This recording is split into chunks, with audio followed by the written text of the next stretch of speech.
Hello friends, మా ఇంట్లో ఈ స్టార్ ఫ్రూట్ ప్లాంట్ విరగబడి కాయలు పిందెలు వచ్చాయి చూడండి. అసలు ఫ్లవర్స్ చూడండి, పింక్ కలర్లో చెట్టు నిండా ఎంత అందంగా వచ్చాయో. ఫ్లవర్స్ మధ్యలో ఒక్కొక్కటి చిన్న చిన్న కాయలుగా కూడా స్టార్ట్ అవుతున్నాయి. చాలా బాగా వచ్చిందండి. ఇది స్వీట్ వెరైటీ. వీటిలో రెండు రకాలు ఉంటాయి. స్వీట్ ఉంటుంది ఒకటి, ఇంకోటి పుల్లంది కూడా ఉంటుంది. నా దగ్గర రెండు ఉన్నాయి. ఇది స్వీట్ వెరైటీ. ఇంకా కొన్ని చోట్ల అయితే కాయలు కూడా వచ్చేసాయండి. కాకపోతే ఇవి కొద్దిగా గ్రీన్ కలర్లో ఉన్నాయి.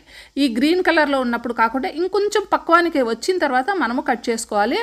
అప్పుడు ఇంకా బాగా స్వీట్గా ఉంటాయి. ఇంకా ఒక 4-5 రోజుల తర్వాత మళ్ళీ నేను ఈ ఫ్రూటింగ్ చూపిస్తానండి కట్ చేసేటప్పుడు. ఇగోండి, ఈ మనకిప్పుడు 4 రోజుల తర్వాత నేను చూపిస్తున్నాను చూడండి. ఇది కొద్దిగా ఎల్లోయిష్గా అయిపోయింది. ఆ అంచుల దగ్గర కోస్తుంటేనే ఇంకా రాలిపోతున్నాయి. పక్వానికి వచ్చాక ఒక్కోసారి రాలిపోతాయండి, మనం కొయ్యకపోయినా రాలిపోతాయి. సో మనం కోసుకుంటే మనం తినచ్చు అనమాట. చూడండి ఎంత చక్కగా బాగా వచ్చాయో. ఇంకా అన్ని పూతంతా కూడా పిందిగా మారింది. ఇంకా ఇది మాత్రం కొన్ని పక్వానికి వచ్చాయి, అవి కోసుకుంటున్నాను. చూడండి, ఒక చిన్న మొక్కను తెచ్చి పెట్టుకున్నాను. చిన్న టబ్ అండి ఇది, పెద్ద కంటైనర్ కూడా కాదు. ఎంత చక్కగా ఫ్రూటింగ్ వచ్చిందో. ఈ చలికాలం వచ్చిందంటే చాలండి, ఈ స్టార్ ఫ్రూట్స్ విరగగాస్తాయి. ప్రతి ఒక్కరూ ఈజీగా పెంచుకోవచ్చండి ఈ మొక్కను. ఇందులో vitamin C, vitamin B2, B6, B9, antioxidants, fibre, zinc, iron ఇలాంటి పోషకాలన్నీ కూడా బాగా ఎక్కువగా ఉంటాయి.